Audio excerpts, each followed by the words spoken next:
안녕하세요. 반갑습니다. 오늘은 2020년 9월 27일, 9월의 마지막 강서 주일 예배 드리겠습니다. 먼저 오신 분들은 진심으로 환영합니다. 네, 각 가정에서도 환영해 주시고요. 개인적으로 환영 받으시기 바라겠고, 특별히 제주도 가정교회, 요즘 제주도 날씨 너무 좋을 것 같은데 너무 가고 싶네요. 너무 환영하고 싶고, 또 NIS풀에서 계속 기도하고 있습니다. 또 오늘 찬양을 섬겨준 제옥 형제에게, 또 반주해준 민주 자매에게 감사하고요. 또 혜원 자매의 성찬을 들으면서 저희도 계속 기도하고 있는데, 특별히 11월에 임명교시 있을 때 하나님의 은혜가 함께하기를 바라고, 또 혜정이를 위해서도 지속적으로 기도하겠습니다. 또 이렇게 특별히 시스템을 섬기고 있는 이난 형제에서 너무 감사하고요. 여러 가지 우리 어려움 속에서도 지금 계속 온라인 예배를 드리고 있어서 저희가 마음을 먹고 또 정성을 다하고 또 영과 진리가 함께하는 하나님이 기뻐하시는 예배가 되기를 간절히 바랍니다. 코로나19가 신규 확진이 어제 개념으로 61명 정도 되는데요. 아직 감염 경로를 모르는 곳이 한 25% 정도 있다 그래서 좀 고민이 되고 있긴 합니다. 하지만 코로나 상황에서도 우리가 예배를 드릴 수 있으면 감사하고, 또 코로나 때문이라도 우리가 더 이렇게 온라인 예배를 드리긴 하지만 이 예배를 통해서 더 영적으로 마음을 준비하고 하나님을 많이 볼 수 있는, 또 개인적으로 하나님을 느낄 수 있는 좋은 기회가 되길 바라면서 말씀을 나누기 시작하겠습니다. 지난 주중 예배 때는요, 정서적으로 건강한 영성 15번째로 슬픔을 성장의 원동력으로 삼자라는 주제로 말씀을 전했습니다. 회피하지 말고 울자라고 그랬고요. 슬픔의 성경적인 표현, 거친 기도, 또 기다림, 또 겸손에 대해서 우리가 성경적으로 슬픔을 잘 표현해 내기를 바란다고 했습니다. 사실 이 설교는 슬픔에 대한 감정은 워낙 압도적인 감정이고 어려운 감정이기 때문에 쉽게 다가갈 수가 없겠지만, 지속적으로 말씀을 통해서, 또 말씀을 들으면서, 또 말씀을 나누면서, 또 마음을 나누면서 우리는 슬픔을 잘 성장의 원동력으로 삼을 수 있기를 바랍니다. 오늘은 정서적으로 건강한 영성의 8번째 8장 정도를 하겠는데요. 자, 넘어가라. 네. 오늘은 16번째 말씀으로 안식하고 날마다 기도하라 라는 주제로 말씀을 전하겠습니다. 사실은 기도에 대한 주제는 올 한 해 강서교회 전체 주제이기 때문에 지속적으로 기도에 대한 말씀을 전하고 있고요. 또 오늘 찬양도 제옥 형제한테 부탁했는데 기도에 대한 찬양이 되게 많았고, 교회 찬양이랑 설교랑 교회 방향이랑 계속 지금 기도라는 방향으로 일치해서 나가고 있습니다. 그래서 오늘은 안식하고 날마다 기도하라는 말씀으로 전하겠습니다. 우리 함께 마태복음 7장 24절부터 29절까지 읽겠습니다.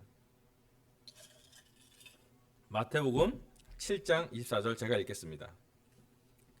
그러므로 내 말을 듣고 그대로 행하는 사람은 반석 위에다 자기 집을 지은 슬기로운 사람과 같다고 할 것이다. 비가 내리고 홍수가 나고 바람이 불어서 그 집에 들이쳤지만 무너지지 않았다. 그 집을 반석 위에 세웠기 때문이다. 그러나 나의 이 말을 듣고서도 그대로 행하지 않는 사람은 모래 위에 자기 집을 지은 어리석은 사람과 같다고 할 것이다. 비가 내리고 홍수가 나고 바람이 불어서 그 집에 들이치니 무너졌다. 그리고 그 무너짐이 엄청났다. 예수께서 이 말씀을 마치시니 무리가 그의 가르침에 놀랐다. 예수께서는 그들의 율법학자들과는 달리 권위 있게 가르치셨기 때문이다. 아멘. 2000년 전에 예수님이 하신 말씀은 사람들이 모두 놀라워했습니다. 왜냐하면 율법학자와 달리 권위가 있었기 때문입니다. 왜 사람들이 권위가 있다라고 그렇게 했는지 그들의 삶에 기억되었고, 그들의 삶에 와닿았고, 예수님이 함께 있을 때 했던 말씀은 그들의 평상시의 삶에 기억이 되었기 때문입니다. 신기하게도 2000년이 지난 지금 거의 지구 반대편인 대한민국에서도 예수님이 하신 이 말씀은 우리에게 진리가 됩니다. 특별히 2020년 올해 한 해를 돌아다 보면 이 말씀이 더 많이 와닿습니다. 벌써 이번 주중이면 민족의 명절 추석이 다가옵니다. 2019년 추석과 2020년 추석은 완전히 다른 추석이 될 것 같습니다. 벌써 정부는, 또 우리 질병본부는 민족의 이동을 가능하면 최소한하고 또 이렇게 바이러스가 전염되지 않을 수 있도록 대단히 많은 주의사항을 얘기하고 있고, 연일 매체에서는 이동을 좀 자제해달라는 부탁을 또 문자를 받기도 합니다. 특별히 올해 가장 큰 뉴스는 코로나19였던 것 같아요. 여러분 보시면 알겠지만 전 세계 재난이 선언돼 있고, 또 우리나라에서 처음으로 국가재난지원금이라는 진짜 재난 있을 때 주는 돈을 우리 거의 대부분의 국민이 받았을 거라 생각하고요. 또 사회적 거리두기 때문에 엄청난 삶의 변화가 왔습니다. 그래프 잠깐 보시면 알겠지만 한국의 지금 누적 확진자가 2만 3천 명 정도밖에 되지 않는데요. 미국은 690명, 거의 700만 명이 돼 있고요. 브라질도 468만 정도 되고, 정말로 전 세계에 중국뿐만 아니라 여러 곳에, 대한민국 어디 하나 지금 코로나의 영향력에서 벗어난 것은 거의 없습니다. 올해 대한민국 사람들은 쉴 수 없었던 것 같아요. 코로나 때문에 학교, 직장, 또 가정 모든 것이 큰 변화를 겪게 되었습니다. 우리는 잘 쉬지 못했던 것 같아요. 여기 우리 정은경 질병본부장님이 이제 청장님 되셨는데, 그럴 정도로 질병부가 더 상급 기관이 될 정도로 대처를 해야 되는 상황이고, 또 즐거운 연휴를 보내지만 거리두기를 하라는 그런 얘기를 지금 추석 전주에 많이 매체에서 하고 있습니다. 또 뿐만 아니라 코로나뿐만 아니라 올해 태풍과 홍수와 집중호우가 엄청 집중되었습니다. 여기 보시면 알겠지만 8호 태풍 바비, 9호 태풍 마이삭, 10호 태풍 하이선이 한국 역사에서 처음으로 세계가 한반도를 다 통과했습니다. 지금 여기 오른쪽에 나온 건 이제 마이삭의 태풍인데 7명이 사망했고 92명이 부상했고 42명이 실종했다고요. 거의 50명 가까운 사람이 찾지를 못하거나 돌아가신 것 같습니다. 뿐만 아니라 농가나 각 지역에서 있는 그 피해는 어마어마합니다. 어부도 마찬가지고 각 해안선에 있는 모든 많은 도시는, 또 많은 마을은 그 피해가 엄청났다고 합니다. 여기 보시는 그림도 알겠지만 소가 홍수가 나서 휘필려가서 겨우 그 수영을 해야 되는, 살기 위해서 하는 그런 모습을 보이고요. 또 그 아래쪽에는 사과가 낙과가 돼서, 사실은 8월 9월이면 거의 사과 익을 때쯤이거든요. 왜냐하면 추석 때 출하를 하려고 그 시간에 다 맞춰서, 사실 이번 주에 출하가 되면 가장 좋은 그런 상태의 사과, 배, 1년에 농사를 짓는 많은 그 농가에서는 정말로 울면서 이렇게 그 떨어진 그런 과일을 따고 있는 그런 상황입니다. 올해 대부분의 한국 사람들은 쉴 수 없었던 것 같습니다. 유난히 올해는 휴가가 없었던 것 같아요. 대부분의 많은 사람들은 지나치게 많은 일들을 해내느라 항상 긴장 상태입니다. 특히 올해 공무원들은, 또 의료인들은, 또 재해나 질병본부 사람들은 비상야근을 벌써 6개월째 하고 있다고 들었습니다. 또 뿐만 아니라 여행업이나 소상공인 대부분의 사람들은 코로나의 영향을 받아서 또 우리의 실생활에는 마스크를 쓰고 살아야 되는 그런 전혀 다른 삶을 살게 됩니다. 정신없고 서두르며 넋이 나간 듯 피곤에 쩔어 있으며 늘 시간에 쪼득히는 삶이 올해 2020년 대한민국의 삶인 것 같습니다. 우리의 휴대폰은 수없이 많은 일정들로 또는 뉴스로 채워져 있고, 우리의 수첩에는 해야 할 일들이 빼곡히 채워져 있습니다. 허투루 버려지는 시간 없이 1분 1초라도 아끼기 위해 힘겹게 살아가고 있습니다. 수해나 피해가 있을 땐 복구하기 위해서 최선을 다하고 있습니다. 우리는 멈출 수가 없었습니다. 바쁘게 살지 않으면 시간을 낭비한 것 같고 게으른 것 같은 죄책감을 느끼게 됩니다. 일종의 바쁨 중독증이 대한민국 전역에 휩싸이고 있습니다. 또 반대로 너무 바쁜 사람이 있거나, 반대로 코로나 때문에 생긴 우울증을 코로나 블루라고 합니다. 또 요즘에 최근에 나온 말씀은, 많은 매체는 코로나 블랙이라 그래서, 블랙이 블루보다 더 진한 색이잖아요. 코로나 때문에 무기력증을 얻는 사람, 또 포기 상황, 암담한 상황이 지속된 것을 이야기하고 있습니다. 어떤 사람은 너무 바쁘게 복구하고 있는데, 어떤 사람은 복구할 정도의 여력도 없는 사람들이 속출하고 있습니다. 포기해야 되고 실패감이 있고 무기력한 시간이 흐르고 있고, 심지어 그것을 피하려고 게으른 사람도 많이 생기고 있다고 합니다. 이제 추석 연휴가 와도 시작돼도 기쁘거나 설레지 않고 걱정을 먼저 하는 시간이 되었습니다. 이런 우리들에게 특별히 2020년 올해는 정서적으로 건강하게 영성을 갖는다는 것이 더 도전이 되고 어려운 시간이기에 하나님은 이 말씀을 우리에게 계속적으로 전달한다고 저는 믿습니다. 아마 이 설교가 하나님의 말씀으로 또 예수님의 말씀으로 우리가 반석 위에 다시 한번 우리의 인생을 세우는 것을 생각해 볼 때입니다. 홍수가 나고 비가 내리고 바람이 아주 세게 불어서 많은 피해가 났다고 할 수 있지만 우리의 영성도 또 우리의 정신적인 성도, 우리의 감성도, 우리의 재정도, 우리의 육체도 다시 한번 예수의 말씀 속에 반석 위에 세우면서 말씀을 세웠으면 좋겠습니다. 마태복음 11장 28절부터 30절, 예수님이 이 땅에 오시면 이 말씀을 먼저 하실 것 같아요. 제가 읽어보겠습니다. 우리 한번 같이 읽으면 좋겠습니다. 마태복음 18장 28절로 3절은 짧은 구절인데 되게 영향력 있는 구절이라서 우리 함께 읽었으면 좋겠습니다. 수고하며 시작. 수고하며 무거운 짐을 진 사람은 모두 내게로 오너라. 내가 너희를 쉬게 하겠다. 나는 마음이 온유하고 겸손하니 내 멍에를 메고 나한테 배워라. 그리하면 너희는 마음에 쉼을 얻을 것이다. 내 멍에는 편하고 내 짐은 가볍다. 아멘. 2020년 올해 대한민국 사람들에게 예수님이 가장 크게 먼저 말씀할 말씀은 수고하고 무거운 짐을 진 사람은 모두 다 예수님에게 오라는 말씀이에요. 왜냐하면 예수님은 쉬게 할 사람이기 때문이에요. 오늘 제 설교 첫 번째 포인트는 예수님에게 가서 안식하자입니다. 예수님은 우리에게 쉬기를 원하십니다. 성경 말씀에 쉬라는 말씀이 참 많이 나와 있어요. 잠시 후에 볼 구절이지만 하나님은 안식일을 제정했습니다. 안식일을 지키지 않은 사람은 십계명을 어기는 사람으로 보았어요. 쉬는 것, 안식하는 것은 창조의 원리고 안식하는 것이 하나님의 뜻입니다. 그럼에도 불구하고 올해 2020년 대한민국 사람들은 지금 우리 동시에 살고 있는 이 시대에 살고 있는 우리 강서교회 제자들은 이 말씀을 듣는 제자들은 정말 올해 쉬었나 돌이켜보면 쉴 시간이 없었어요.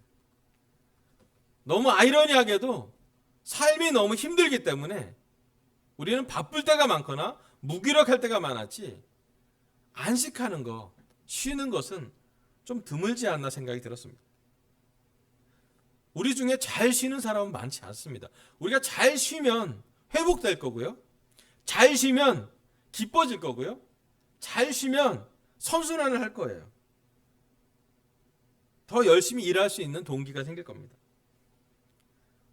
우리 중에 스트레스를 받는 사람, 피곤한 사람, 아픈 사람, 지친 사람은 많이 봤는데요. 잘 쉬는 사람, 회복됐다는 사람은 별로 많이 못 본 것 같아요. 그래서 예수님이 오늘 우리에게 말씀하십니다. 오라고요. 예수님에게 가면 예수님이 우리를 쉬게 하신대요. 지친 사람들은 예수님한테 가라고 부탁하고 싶어요. 아픈 사람들은 예수님에게 밤이고 낮이고 달려가서 지금 이렇게 치료를 받았어요. 무거운 짐을 진 사람은 예수님의 짐으로 가라 매라고 합니다. 예수님의 짐은, 예수님의 멍에는 편하고 가볍다고 했습니다. 혹시 오늘 우리가 들고 있는 짐이 무겁다면, 오늘 우리의 직장의 업무가 너무 로드가 크게 걸렸다면, 재정적인 게 힘들다면, 몸이 지쳤다면, 피곤하다면 다시 한번 예수님은 얘기합니다. 다 예수님께 오라고요. 예수님 때 와서 안식하라고요.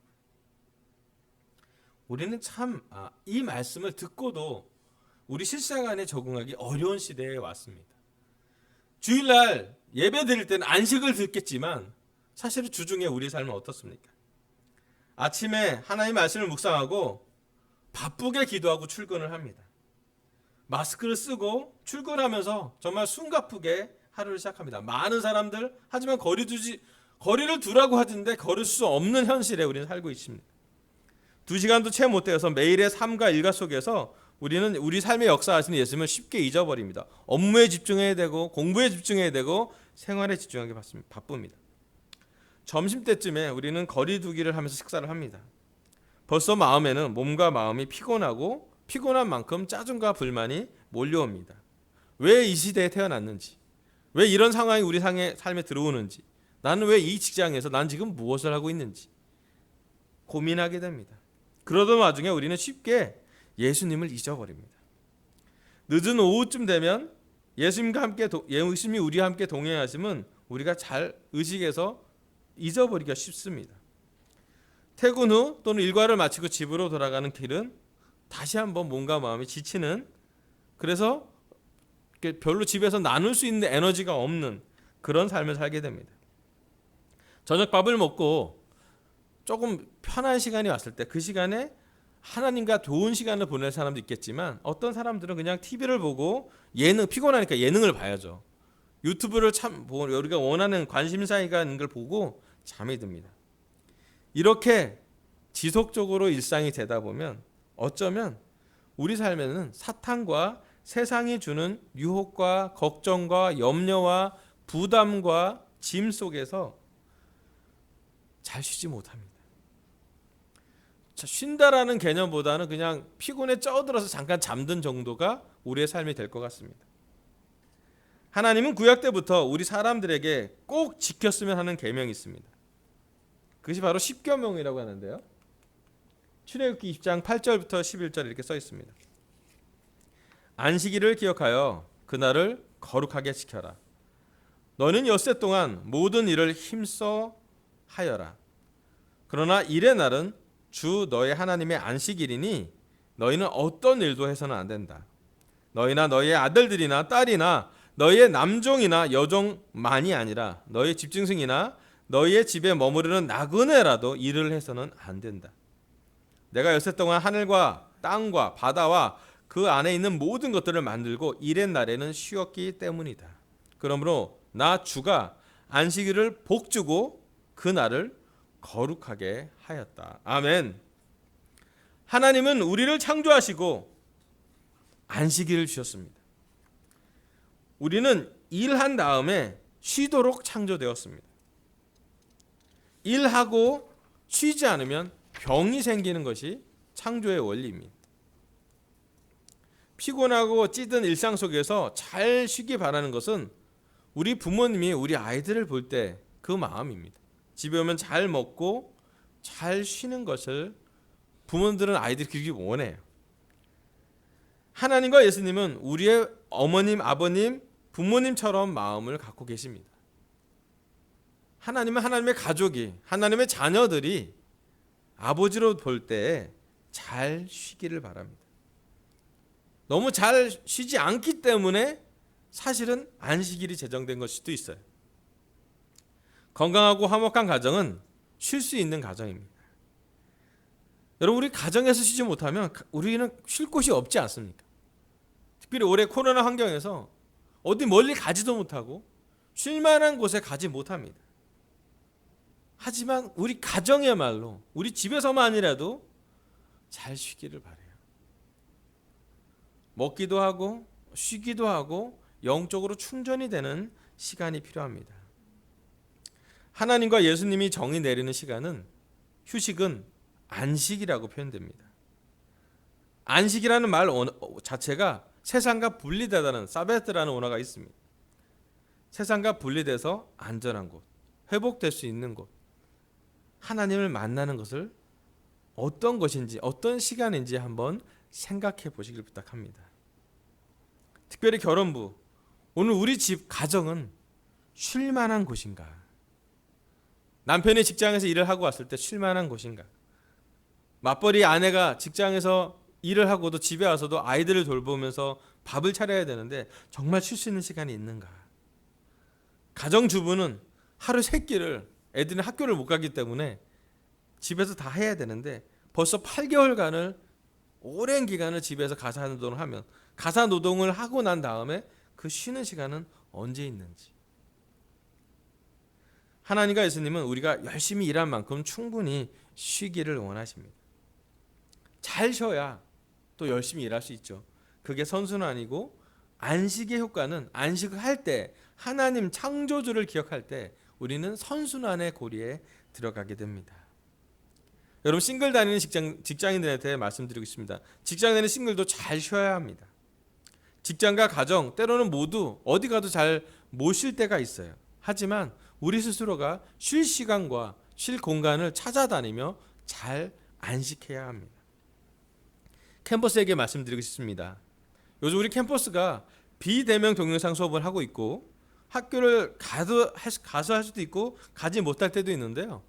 사실은 공부하는 게 쉽지가 않아요. 특별히 비대면 동영상의 집중도는 학교 교실에서 배우는 집중도보다 훨씬 떨어집니다. 저도 비대면 동영상 듣는데요. 집중하기 쉽지가 않습니다. 그런 캠퍼스 제자들에게도 휴식이 필요합니다. 육적인, 정신적인, 영적인, 감성적인 휴식을 영적으로 하나님을 만나면서 생기면 참 좋겠어요. 하나님은 안식일을 정했고 또 그 안식일에 잘 쉬기를 원했습니다.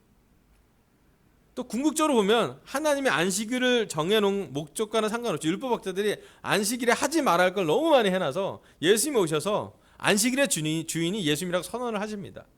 그리고 진짜 쉬지 못하는 우리들을, 짐을 지고 가는 우리를 위해서 예수님은 십자가로 가셔서 그가 십자가를 지심으로 우리를 쉬게 만들어 주시죠.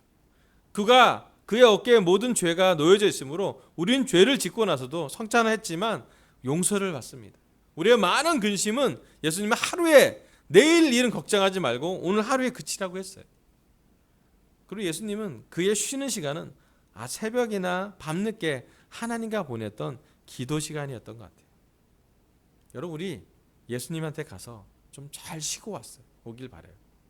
특별히 이번 민족 명절 추석 기간에 멀리 가지 않는다면 여러분 우리 안식하는 장소, 안식하는 시간, 안식하는 그 분리된 세상 걱정과 좀 분리된 세상 문제와 좀 분리된 내 자신의 문제와 조금 분리를 해서 예수님을 만나고 안식하고 오십시오.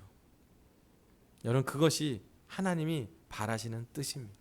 우리 예수님을 만나서 안식하길 바랍니다. 아멘. 두 번째 말씀은요. 기도에 대한 말씀입니다. 마태복음 6장 5절부터 8절 읽겠습니다.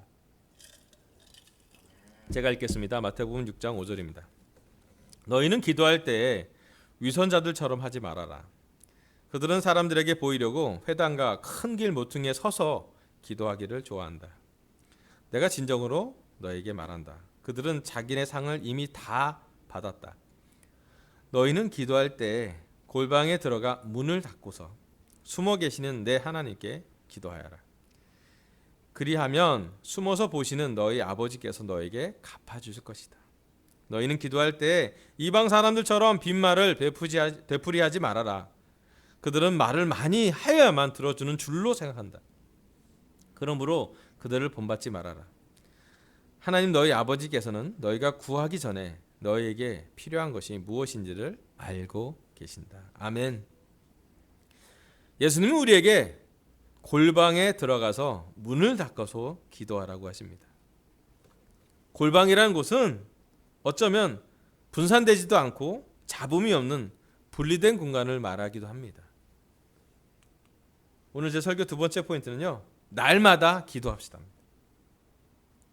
올해 강석의 주제이기도 하고 올해 더 지속적으로 올해 말까지라도 아니면 우리 남은 평생 동안 우리는 계속 기도에 대한 훈련을 해야 될 것 같아요.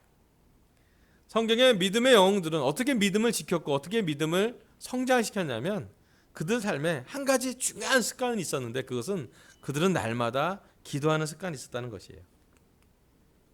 시편 119편 114절에 보면 주님의 공의로운 규례를 생각하면서 내가 하루에도 7번씩 주님을 찬양합니다. 다윗은 하루에 7번씩 기도하는 시간을 가졌습니다. 다니엘서 6장 10절에 보면 다니엘은 왕의 금령 문서에 도장을 찍은 것을 알고도 자기의 집에 돌아가서 다락방으로 올라갔다. 그 다락방은 예루살렘 쪽으로 창문이 나 있었다. 그는 늘 하듯이 하루에 3번씩 그의 하나님께 무릎을 꿇고 기도하며 감사를 드렸다. 아멘. 재택근무에 엄청난 사람이죠. 자기 집에서 재택근무를 하면서 그가 했던 최고의 일은 뭐냐면 예루살렘으로 창문을 내고 그 창문을 보면서 아마 예루살렘에 성전이 있었기 때문이죠. 구약시대니까 그 민족 자기의 주체권을 잃어버린 외국에 있는 다니엘은 그 성전을, 예루살렘 성전을 바라보면서 기도했습니다. 하루에 3번 무릎을 꿇고 기도하며 감사를 드렸답니다. 정말 감사할 상황이었을까? 외국에서 자기 민족은 이미 점령을 받은 상태에서 감사할 게 많이 있었을까? 잘 모르겠어요. 하지만 그는 하루에 3번 감사 기도를 드렸대요. 사도행전 3장 1절, 오후 3시에 기도 시간이 되어서 베드로와 요한은 성전으로 올라가는데, 아멘. 베드로와 요한, 1세기 예수님의 제자들은 시간을 정해놓고 기도하는 습관이 있었어요. 성경 말씀에 사도행전에 특별히 많이 보면 그들은 기도하는 곳에 기도하러 가다가 하나님의 기적을 맛볼 때가 있었습니다. 사도 바울도 어느 도시에 선교하러 갔을 때, 전도하러 갔을 때 제일 먼저 갈 곳은 기도처가 있을 만한 곳을 찾아서 갔다고 했어요. 그 빌립보 교회가 그 기도할 만한 곳 강가에서 만났던 루디아를 보면서 빌립보 가정교회는 시작되었습니다. 525년건 수도사 베네딕트는 하루에 8번을 날마다 기도했습니다. 기도 이름이 8개가 있어요. 철야기도, 찬미기도, 아침기도, 정오기도, 오후기도, 저녁기도, 마침기도. 여러분 하루에 기도 8번 하면요, 주기적으로 보면 자는 시간 빼고 2시간 반마다 기도하는 거예요. 한 3시간 정도, 늘려도 한 3시간 만에 기도하는 거예요. 여러분이 3시간 만에 기도하면 어떤 일이 벌어지냐면요, 죄를 안 짓게 돼요. 욕이 많이 3시간 만에 오더라도 풀잖아요, 어디다. 예, 물론 이 수도사를 하루 종일 하나님과 묵상하고 기도하는데 정말 분리된 공간에서 일상을 하지 않으며 직장 생활을 하지 않고 가정을 갖지 않고 집중된 사람을 얘기하지만요, 그 외에 성경에 나온 대부분의 사람들은, 베드로도 가정을 갖고 있었고요, 바울은 가정을 갖고 있지 않았지만 직업, 텐트를 만드는 직업을 갖고 있는 직장인이었습니다. 그들은 모두 참 치열하게도 기도 시간을 지켰고 기도의 싸움을 했습니다. 올해 2020년 우리 강석의 주제는 아무것도 염려하지 말고 오직 모든 일을 기도와 간구로 하나님께 감사하는 말씀을 드리라고 했습니다. 이 말씀을 나눌 때 우리는 코로나가 올지도 몰랐어요. 이 구절이 우리 삶에 이렇게 중요하게 될지도 몰랐어요. 하지만 이 구절은 제가 보기엔 하나님이 우리에게 주신 구절이라고 생각이 듭니다. 우리가 올해 아무것도 염려하지 않는 걸 싸워야 합니다.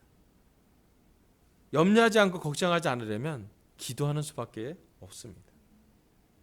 그래서 예수님이 말씀한 것처럼 날마다 기도하는 훈련을 4가지 방법으로, 여기 그 피터스카즈로 목사님이 정서적으로 건강한 영상의 책에 기록해 놨는데, 저는 이 타이틀을 골방 기도 훈련이라고 좀 하고 싶어요. 예수님이 골방에서 기도하라고 했으니까. 이 원칙이 좀, 그 본질이 좀 비슷해요. 이 골방의 기도와 이 피터스카즈로 목사님이 추구하는 기도의 영성이 좀 비슷해요. 첫 번째, 멈추라고요. 시편 46편 10편 상쪽에 보면 너희는 잠깐 손을 멈추고 내가 하나님인 줄을 알아라 라고 했습니다. 기도할 때 골방 기도의 첫 번째 들어가는 임무는 뭐냐면 골방의 문을 열고 골방에 들어가는 거예요. 자, 골방에 들어가는 건 무엇이냐면 멈추는 거예요. 매일 기도의 본질은 일상에서 멈추는 겁니다. 하던 일을, 심지어 하던 생각을 멈춰야 우리는 영혼 깊숙이 내려갈 수 있어요. 어떤 사람은 그래서 하던 일을 멈추고 하던 생각을 멈추려고 호흡을 가다듬습니다. 여러분 묵상을 하려다 보면 호흡부터 달라요. 호흡이 가쁘지 않고 천천히 하라 그래요. 깊게 들이세요, 깊게 내세요. 우리 필라테스 가면, 요가 가면 그러잖아요. 호흡만 잘해도 사실은 생각이 잡생각에서 좀 떠나게 됩니다. 첫 번째 골방 기도 훈련은 멈추는 걸 배우는 거예요. 어떤 사람은 한 5분 정도 멈추기 위해서 집중해 보라고 합니다. 두 번째는 집중이에요. 시편 37편 7절에 보면 잠잠히 주님을 바라고 주님만을 애타게 찾아라. 5분 정도 우리가 호흡을 이렇게 천천히 내쉬고 들이쉬고 또 눈을 감고 집중한다면 우리는 긴장과 흥분을 조금 내려놓을 수 있습니다. 호흡만 달라져도 충분히 달라져요. 우리 호흡이 천천히 일정하게 되면 우리의 뇌가 적절하게 산소를 공급받고 우리의 심장이 안정이 되면서 우리는 하나를 좀 집중하게 됩니다. 잡다한 생각들을 버리고 오롯이 예수님에게만 집중하는 시간. 골방에 들어가는 이유가 그런 거예요. 집중하려고 들어가는 거잖아요. 우리가 적어도 세상과 좀 생각과 여러 가지 우리의 감정과 조금만 분리되는 그런 안식에 가려면, 기도를 하려면 골방에 들어가는, 영적인 골방에 들어간다면 우리는 골방에 있다라는 것으로 집중해야 됩니다. 내가 지금 어디에 있지? 내가 지금 무엇을 하고 있지?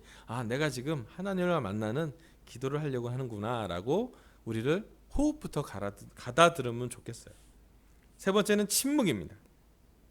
시편 61편 1절에 보면 내 영혼이 잠잠히 하나님만을 기다림은 나의 구원이 그에게서만 나오기 때문이다. 아멘. 세 번째는 침묵이래요. 달라스 월라드라는 두 신학자는 그리스도인의 삶의 가장 기본적인 훈련이 침묵과 고독이라고 합니다. 헬른 라우엔이라는 유명한 목사님은요, 고독 없이 영적인 삶을 산다는 것은 불가능하다고 합니다. 평균적인 그룹이 침묵을 유지하는 시간은 아무리 침묵하자고 해도 15분 이상 침묵할 수 없대요. 개인은 좀 다를 수 있는데 여러분, 우리 삶에 어떤 한 것은 침묵의 시간이 좀 필요합니다. 불교는 무건수행이라고 하잖아요. 하루 종일 말 안 하는 거. 그거 되게 고통스러운 일이에요. 왜냐면 우리 마음에 막 여러 가지가 막 이렇게 감정이 막 일어났을 때 우리는 말을 하고 풀려고 해요. 그런데 가만히 내가 무엇이 필요한지, 내 감정, 내 이 걱정과 내 불안과 내 이 울분이 어디서부터 나오는지 보려면 조금 가만히 멈추고 집중하고 침묵하면 더 깊게, 그 표면에서 있는 것이 아니라 더 내면으로 좀 깊게 들어갈 수가 있어요.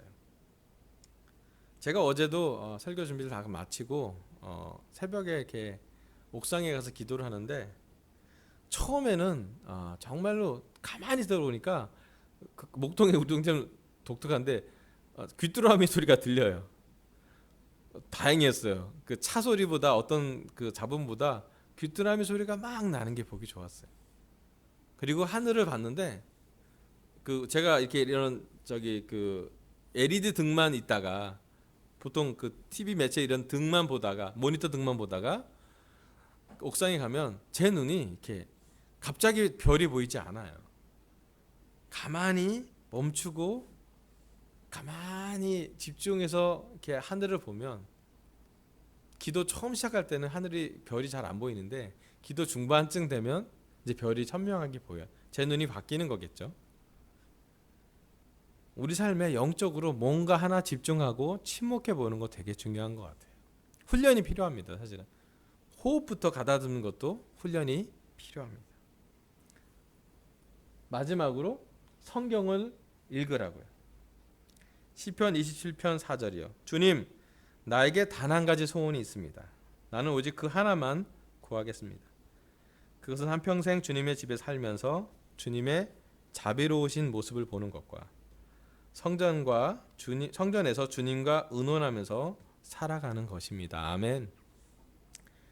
제가 이 구절을 가장 깊게 기억나는 건 뭐냐면 우리 송영준 형제인 아내 최민영 자매가 그 세례 받기 전에 편지 읽었을 때 이 말씀을 읽었어요.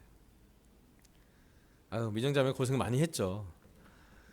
한 가지 우리가 마음에 깊은 소원이 하나 있는데 그건 뭐냐면 주님의 집에 살면서 주님의 자비로우신 모습을 보는 것과 성전에서 주님과 의논하면서 살아가는 것이래요. 여러분, 정말 우리 소원이 이 소원입니까? 우리의 성전이, 우리의 몸이 그리스도가 정하기엔, 또 사도 바울이 얘기하기엔 성령님의 성전이라고 합니다. 우리의 몸 안에서 주님과 의논하며 사는 것은 아마도 우리 마음에 들어오는 하나님의 말씀일 것이에요. 그러니까 머리로만 들어가는 게 아니라 마음의 심장에 들어가는 말씀이에요. 여러분, 우리가 날마다 이 골방 기도 훈련을 좀 했으면 좋겠어요. 멈추고 집중하고 침묵하고 성경을 읽는 훈련이에요. 아마 우리가 이 훈련이 잘 되면 올 한 해 우리한테 좋은 습관이 하나 생길 것 같습니다. 그것은 뭐냐면 기도하는 습관이에요. 어쩌면 올해 우리 하나님이 가장 바라시는 건 코로나에 대응하기에 바쁜 우리, 일상에 마스크를 쓰고 살기에 바빠하는 우리, 지쳐하는 우리에게 하나님이 정말 바라시는 게 있다면 이렇게 기도하라고요. 멈추고 집중하고 침묵하고 성경 말씀을 기억해보고. 하나님은 오늘 저를 통해서 정서적으로 건강한 여성 16번째 안식하고 날마다 기도하는 말씀을 전하십니다. 첫 번째, 우리 예수님 뒤에 가서 안식하도록 합시다. 특별히 이번 추석 연휴 때에 안식하는 시간, 안식할 수 있는 장소, 또 한 번만 아니라 습관을 가져갈 수 안식하게. 잘 쉬는 습관은 좋은 습관이잖아요. 그런 영적인 쉬는, 안식하는 습관을 결정하시길 부탁드립니다. 지금 설교 들을 때 생각해 보세요. 결정을 설교 들을 때 하셔도 좋습니다. 완전한 결정은 아니라 할지라도 내가 언제 쉴 거야. 이 시간은 정말 하나님을 만나러 갈 거야. 이 시간은 정말 예수님만 오롯이 보는 시간을 갖고 싶다라고 정하세요. 그리고 나서 쉬고 오세요. 왜냐하면 예수님은 쉬게 하신다고 했으니까요. 두 번째, 날마다 기도합시다. 날마다 기도하라고 예수님은 골방에 들어가서 기도하라고 했었습니다. 그래서 우리는 함께 골방 기도 훈련을 했으면 좋겠어요. 멈추고 집중하고 침묵하고 성경을 읽으며 우리는 기도의 시간을 충분히 즐겼으면 좋겠습니다. 우리가 날마다 기도하기 위해서 매일 또는 매주 우리의 기도의 장소, 골방을 정해주시면 좋겠고, 꼭 뭐 이렇게 율법처럼 하지 않아도 되는데요. 자유롭게 하셔도 되는데 하루에 일정 시간은, 또 일주일에 일정 시간은, 적어도 1, 2주에 한 번씩은 하나님과 데이트를, 예수님과 데이트를 하는 시간을 꼭 갖기를 부탁합니다. 우리의 상황이 더 좋아지지 않을 수도 있고, 우리의 문제가 더 나빠질 수도 있고, 우리의 건강이 더 힘들 수도 있겠지만, 한 가지 분명히 확실한 것은 우리가 정말로 안식하고 기도한다면 우리의 영성은 우리의 건강만큼이나 건강해질 거고, 우리의 감성 또한 우리가 건강해질 거라고 생각합니다. 이번 추석 명절에 여러분 좋은 시간 보내시고 안식하고 오시고, 특별히 기도하고 다음 주 주일날 보면 좋겠고요. 이번 주 수요일날은 가정예배 드릴 텐데 또 개인적으로 그런 시간을 가졌으면 참 좋겠습니다. 이상으로 설교를 마치겠습니다. 감사합니다.